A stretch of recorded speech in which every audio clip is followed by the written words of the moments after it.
Maraming beses sa isang araw ang paggalaw ng mga estudyante sa loob ng paaralan. Ang mga pasilyo, hagdan, mga pasukan at mga panlabas na lugar ay maaaring maging hindi ligtas kung hindi tayo mag-iingat.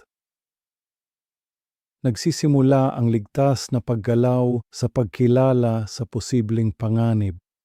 Tumingin sa unahan. Pansinin ang mga mataong lugar. Magmasid sa pagtakbo, pagtutulakan o pagkakagambala. Ang maagang pagkilala sa panganib ay nakatutulong upang maiwasan ang aksidente. Malaki ang naitutulong ng kalmadong presensya. Kapag kalmado at nakikita ang mga adulto, mas malamang na bumagal ang galaw ng mga estudyante. Pagtayo sa tamang lugar. Pakikipag-eye contact. Pagiging alerto. Ang mga simpleng kilos na ito ay tumutulong upang manatiling ligtas ang paggalaw. Gumamit ng malinaw at simpleng mga tagubilin. Mas mabisa ang maiikling parirala.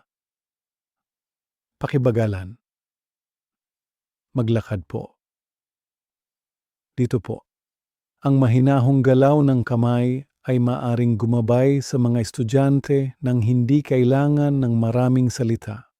Ang malinaw na mga tagubilin ay nakababawas ng kalituhan at tumutulong sa mga estudyante na mabilis tumugon. Minsan, mahalagang mamagitan. Kung may panganib na masaktan ang mga estudyante, kailangan kang kumilos. Gawin ito ng kalmado. Ilayo ang mga estudyante sa panganib. Paghiwalayin sila kung kinakailangan.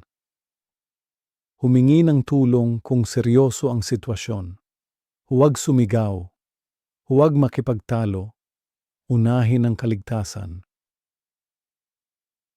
Ang ligtas na paggalaw ay tungkol sa pag-iwas, hindi sa parusa. Kapag kalmado at alerto ang mga adulto, nakakaramdam ng seguridad ang mga estudyante. At kapag ligtas ang pakiramdam ng mga estudyante, mas maayos ang takbo ng paaralan. Ang ligtas na paggalaw ay nagpoprotekta sa lahat.